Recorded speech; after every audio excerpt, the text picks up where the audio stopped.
You were never supposed to hear this.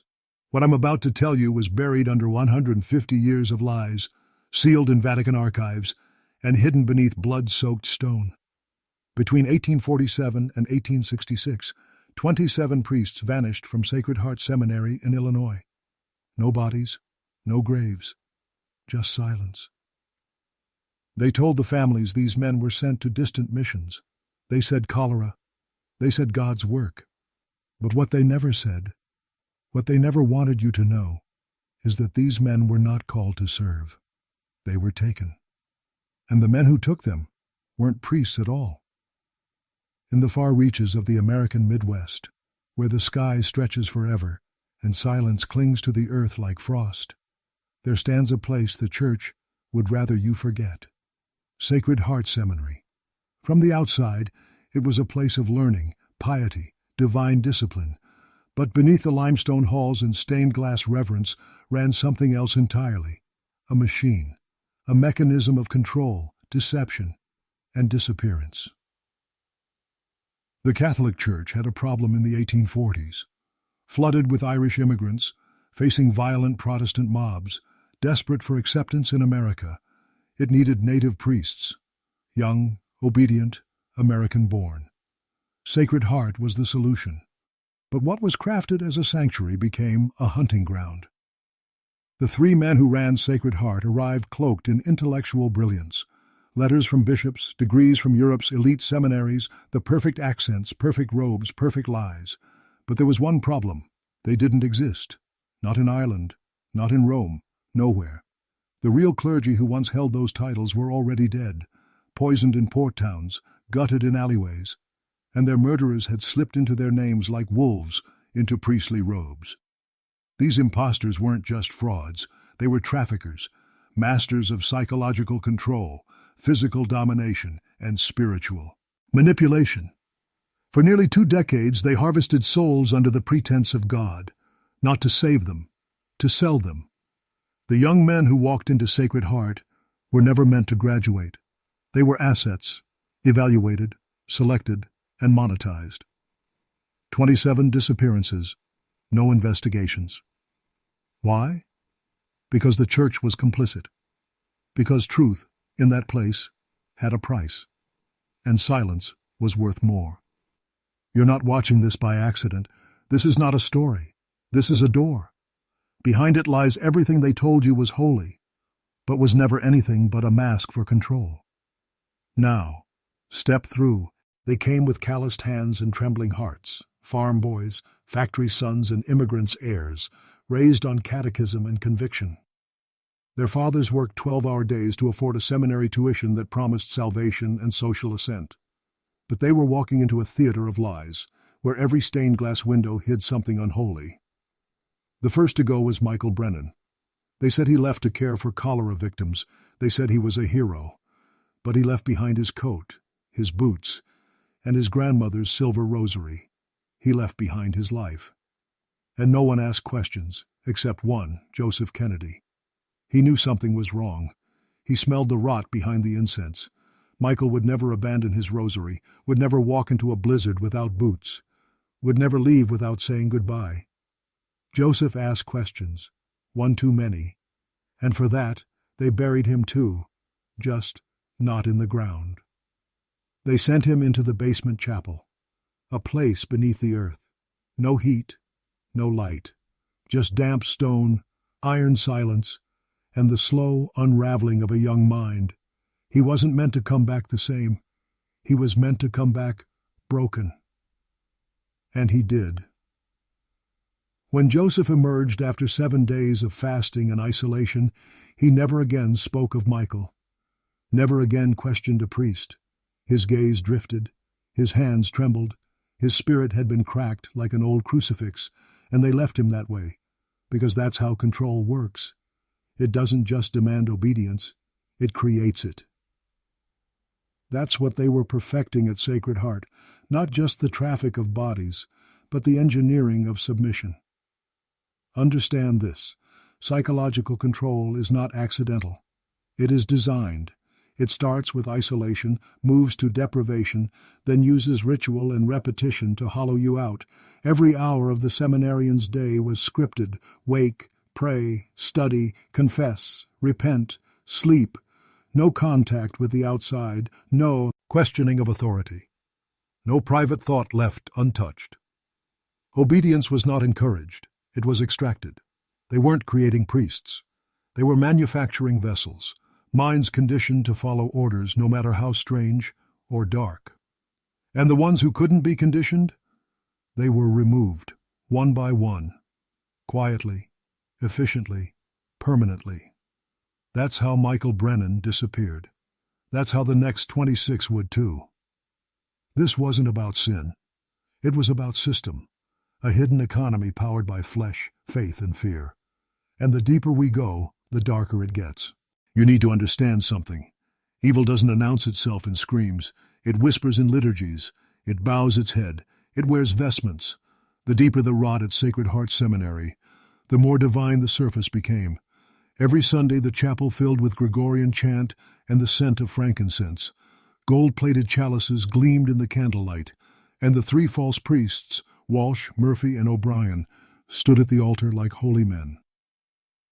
But beneath the marble was a tunnel, and beyond the tunnel, a chamber, stone walls, chains bolted into the floor, a ledger, not of students, of sales. This is where the forbidden truth begins to uncoil, like smoke. Every seminarian was assessed: strength, language skills, obedience, pain tolerance. Those who passed were sold to buyers, wealthy plantation owners, illicit trade syndicates, and foreign dignitaries with appetites that had nothing to do with theology. Yes, human trafficking under the banner of Christ. And Sacred Heart was not an anomaly.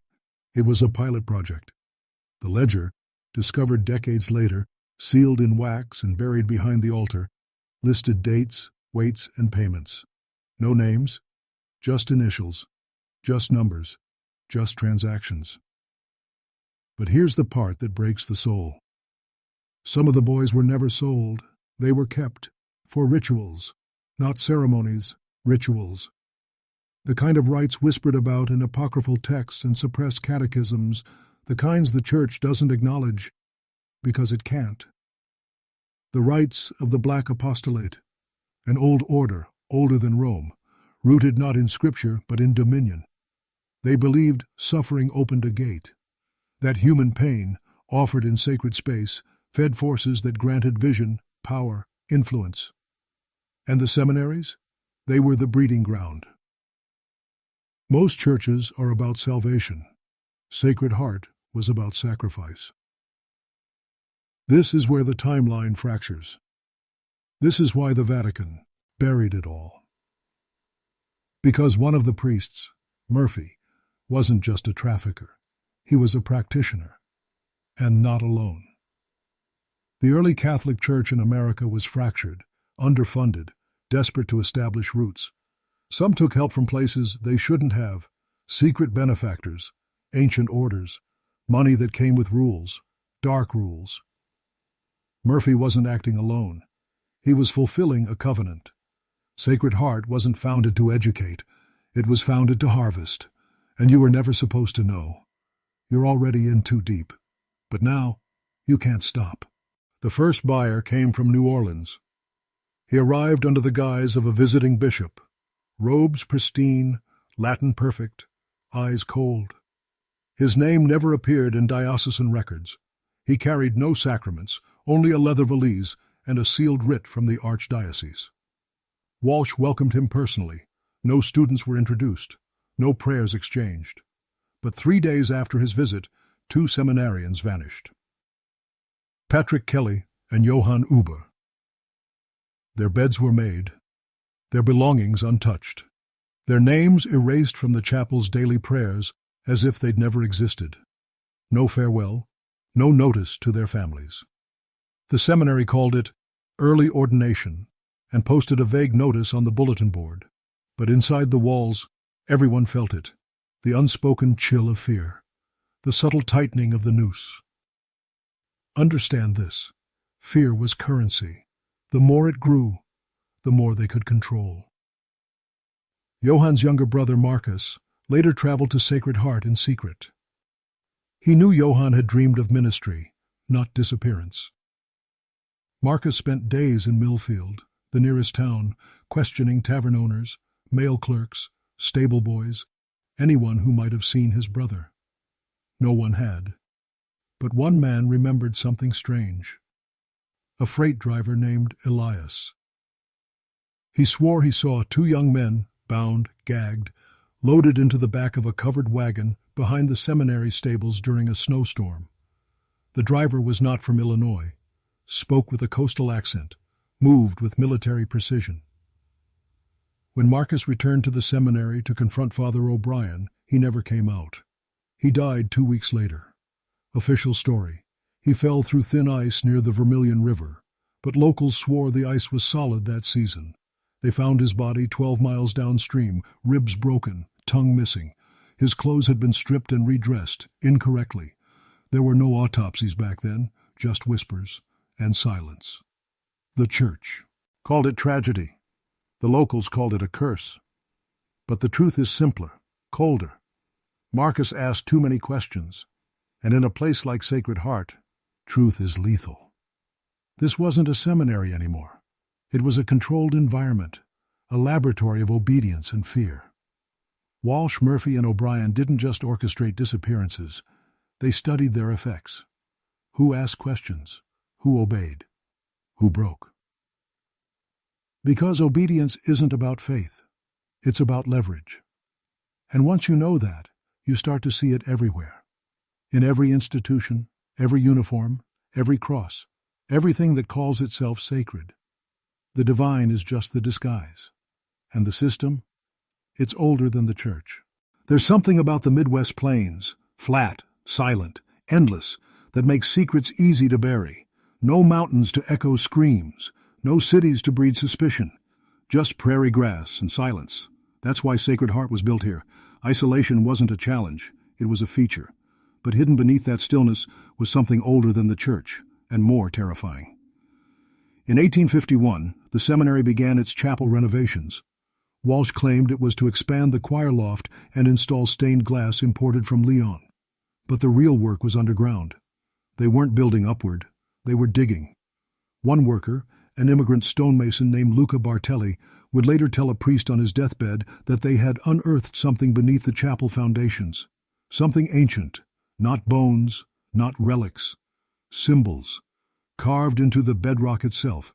They were circular, interlocking, runic, predating Christianity by centuries. At first, the workers were told to ignore them. Old Indian markings, O'Brien dismissed. But one of the French seminarians, Dubois, had studied Paleoscript. What he translated chilled him. The symbols described a ritual of living sacrifice, of initiation through blood, of a covenant with a silent watcher beneath the earth. The words were not in Latin, Greek, or Hebrew, but in a Proto-Celtic dialect traced back to Druidic rites long suppressed by the Roman Church. Dubois tried to report it. 3 days later he disappeared. This was no longer just about trafficking. It was about something darker, something the false priests weren't just participating in, but honoring, a pact. Remember, Murphy wasn't a simple con man. He was a believer, a practitioner of pre-Christian blood rites wrapped in Catholic vestments. He'd studied not at Leuven, but under a man named Dagon Crow, an occultist excommunicated by the Irish Church in 1822 for heresy, necromancy, and human ritual. Crow's lost texts spoke of a black lineage, a hidden priesthood that survived beneath the church, not within it. Men who fed on obedience, orchestrated fear, and made altars not for God, but for power. Sacred Heart wasn't a seminary. It was a temple. Not for the divine, but for the dominion of the few over the many. And now you're starting to see it. This isn't just about history. It's about pattern, about how power hides in robes, how truth is buried under sanctity, and how obedience, when left unquestioned, becomes ritual. Comment below. Obedience is the altar. Awareness is the fire. Say it twice. Lock it in. because once you see it, it can't control you anymore. The deeper you descend into this story, the more familiar the shadows become, because Sacred Heart is not just a place, it's a pattern, a structure, a system. What happened there didn't end with the 27 priests. It wasn't buried with them, it was refined, replicated, scaled. But before we reach the modern echoes, you need to see how total the control became. By 1854, the seminary had tripled in size. New dormitories, expanded chapels, even a crypt, publicly for honored clergy, but in truth, a controlled burial site for those who couldn't be explained. The church praised its growth. Bishops wrote glowing letters, but inside those halls, Walsh's grip had become absolute. He didn't preach about God anymore. He preached about order, silence, sacrifice. He introduced something called the discipline, a weekly ritual of penance that all students were required to undergo. Alone, one by one, no witnesses. It took place not in the chapel, but in the catacombs below, where torches lit the ancient stone and sound did not echo. The students were told it was sacred, but some came back different. One in particular, Thomas Morrison, a convert, brilliant, passionate, fearless. Until the discipline. Afterward, he stopped speaking for 3 weeks, refused communion, refused confession. He would sit for hours in the chapel staring at the crucifix, unmoving, unblinking. And when he finally spoke, it wasn't prayer. It was numbers, coordinates, phrases in languages he had never studied, names that weren't in any student register. He was removed for medical reasons and never seen again. Another disappeared, then another. All had undergone the discipline. What happened in that room was never written, but survivors who escaped years later described a pattern of techniques: sleep deprivation, sensory manipulation, drugged communion wine, and direct psychological programming. Think that sounds modern? It's not. The roots of mind control run through theology, not technology. Ritual is repetition. Obedience is trauma wrapped in meaning. They weren't just breaking these men. They were reprogramming them. Some were sold, but a few were kept, for roles deeper than priesthood, deeper than theology. They became vessels, messengers, carriers of codes and covenants buried even deeper than Sacred Heart's foundation. And now you're wondering, how could something this vast be hidden? You're asking the wrong question. How many institutions do you trust, just because they wear the right robes? Because they say the right words?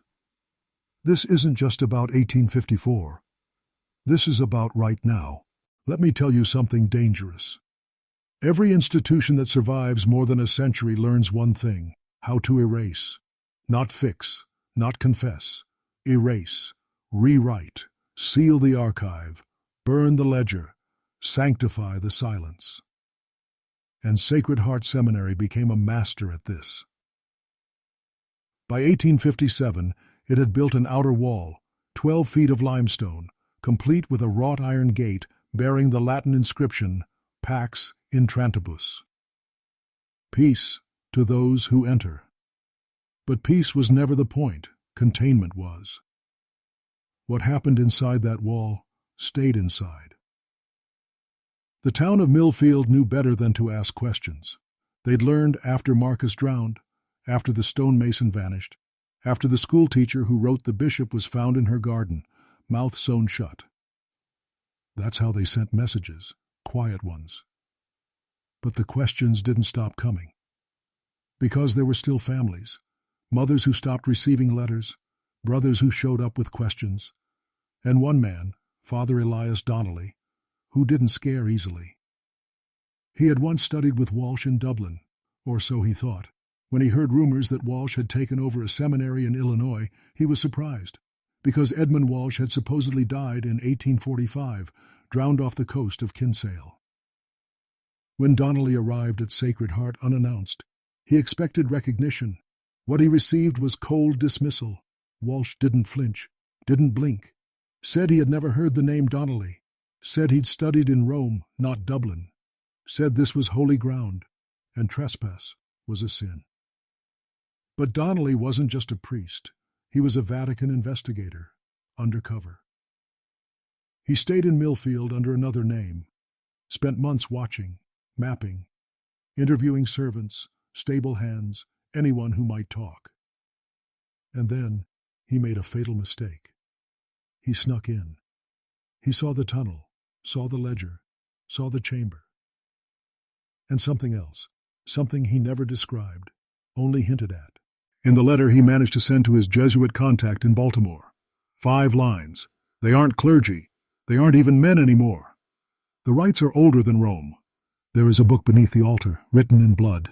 They chant in dead tongues. Stop this, before it spreads. The letter was intercepted. Donnelly was found weeks later in a train car outside St. Louis. Eyes open, no heartbeat, body drained of blood, heart removed cleanly with surgical precision. No autopsy, no funeral, just silence. And the seminary kept growing, kept erasing. This is how power survives, not by fighting the light, but by wearing it like a mask. By 1860, Sacred Heart wasn't just a seminary. It was a pipeline, a gateway between the sacred and the profane, between the Church's public face and its hidden hand. Most Catholics had no idea. Even most bishops didn't know. That was the genius. Keep the corruption invisible by making the holy untouchable. But not everyone stayed blind.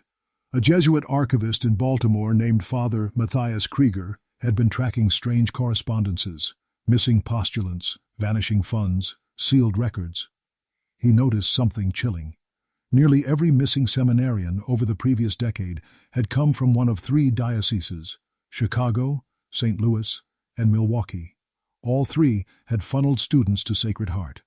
All 3 were overseen by bishops who had studied together in Ireland, under a man named Dagon Crow. Yes, him again. The occultist. Excommunicated, supposedly dead. Krieger dug deeper. He found travel manifests, shipping records, false names.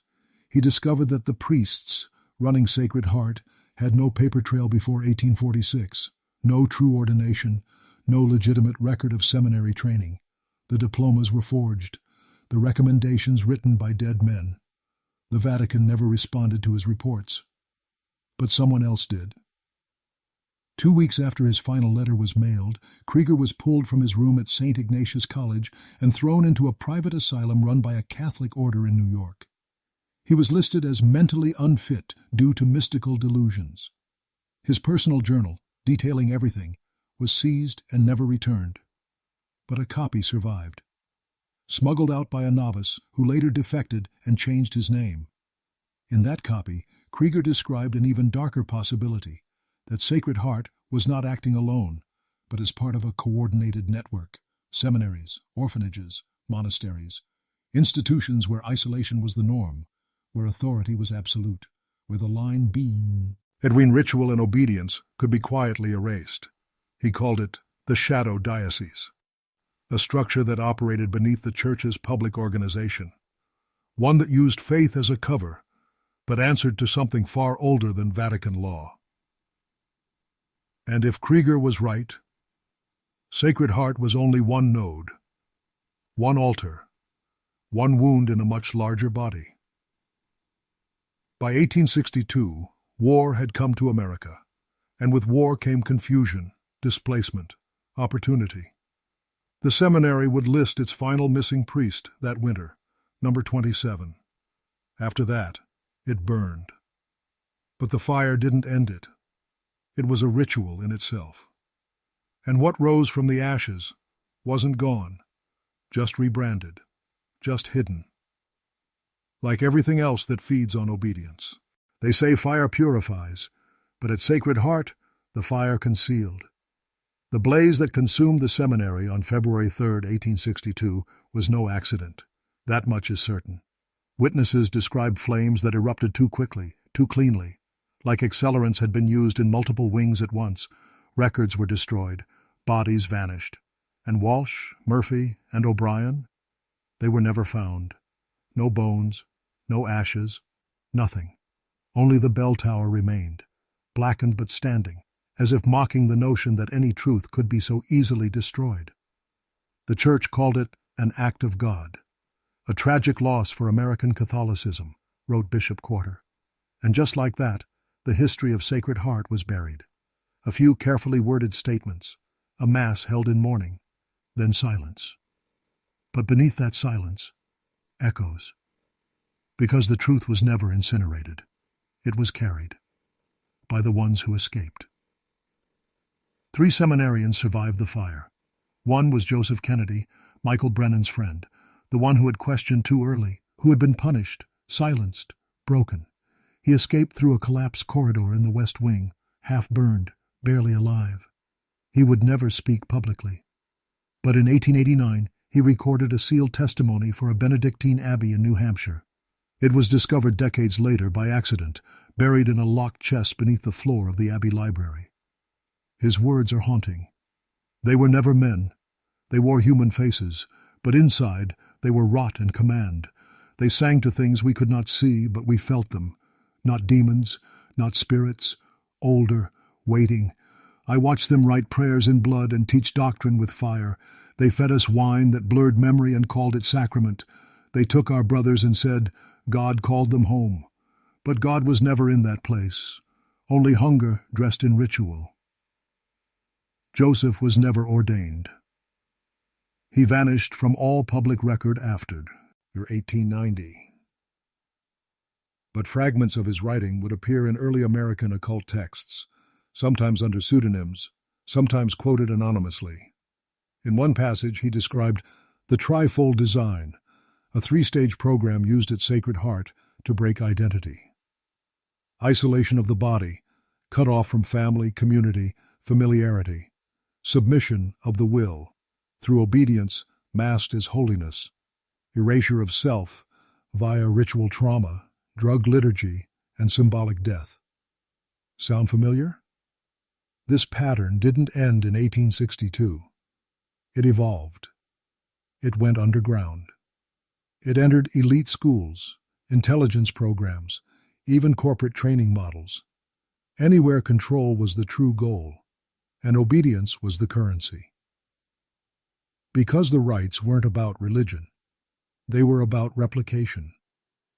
Replication of power, replication of control, and replication of silence. By now, you're feeling it, that uneasy pressure in your chest, the realization that this story isn't just about missing priests or even a corrupt seminary. It's about the architecture of obedience, a blueprint. And once you see the design, you start noticing it everywhere. In schools, in churches, in governments, in the glass towers of corporate leadership.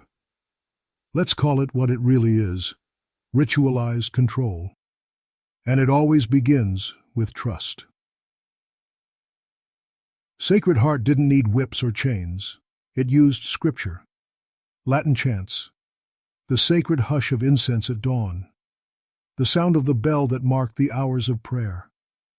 These weren't tools of torture. They were tools of conditioning. They made obedience feel holy.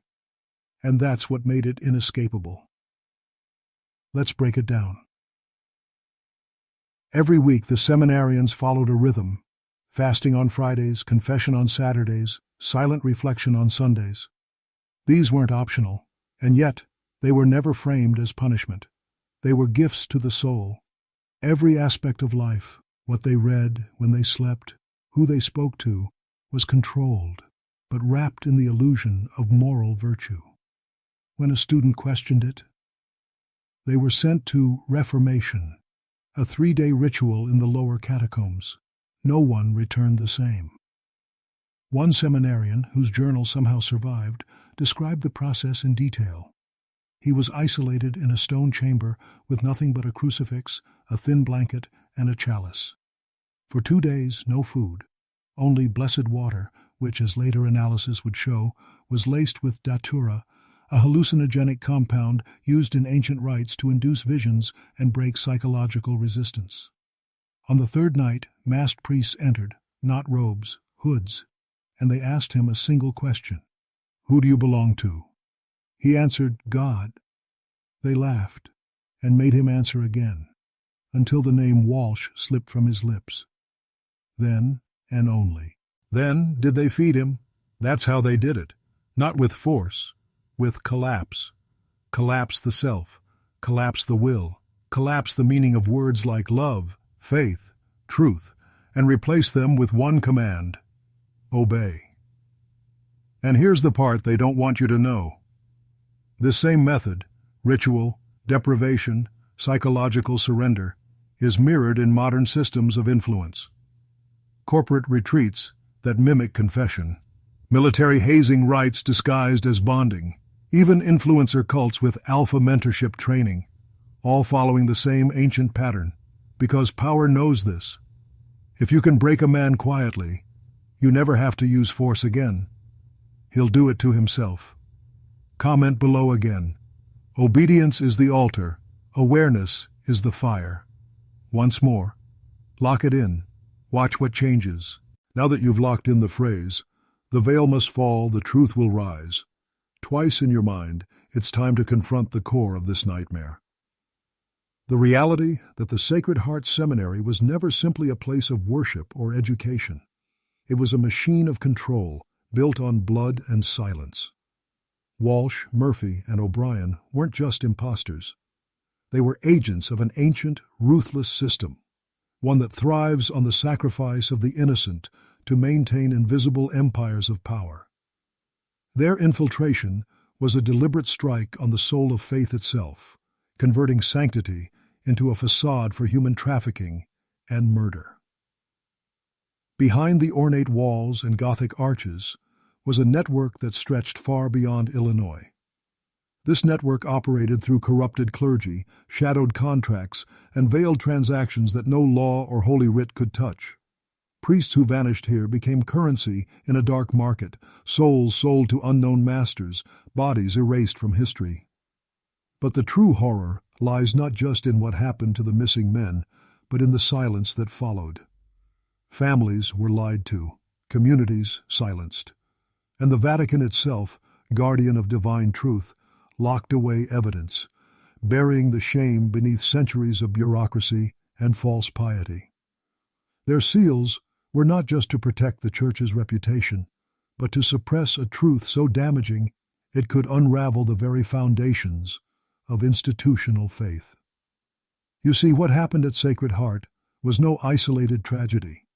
It was a symptom of a greater systemic rot, an ancient corruption that preys on belief to wield control. When institutions are built on obedience rather than truth, they become vulnerable to manipulation by those who understand how to exploit faith's deepest fears and hopes. Now, armed with this knowledge, you must ask yourself, how many other Sacred Hearts exist today?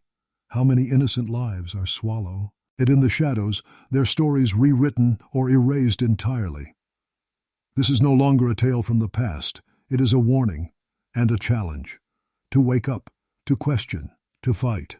Because the power that silenced those 27 priests, it wants to silence you too. Here at the edge of darkness, the story of Sacred Heart Seminary must end. But your journey? That has only just begun. These 27 men, brilliant, devout, hopeful, were sacrificed on the altar of a hidden agenda. Their disappearances represent more than lost lives. They symbolize the death of innocence, the triumph of secrecy, and the price paid when power corrupts the sacred. Their names forgotten, their faces faded, except in the rarest, most forbidden documents smuggled through time. The truth locked in those brittle pages is a brutal testament to what happens when institutions place survival above souls. And yet, even now, the legacy of Sacred Heart whispers in the halls of power. The tactics that destroyed those priests are still alive, morphing, evolving, and waiting to claim new victims. What can you do with this knowledge? What will you do? You can carry this secret with you. You can guard it. Or you can become a force that challenges the machinery of control, the puppeteers behind facades of holiness, authority, and tradition. The veil has been lifted, the shadow revealed. You now walk a path few dare to take, the path of the awakened man. Remember this: the greatest prisons are not made of stone or chains, but of ignorance and obedience. Break free. Because once you know the truth, you can never go back. This story is your call to action, to vigilance, to mastery of your own mind and spirit. The question is no longer what happened at Sacred Heart Seminary. The question is what you will do with what you've learned. The darkness is real, but so is the light. The choice is yours.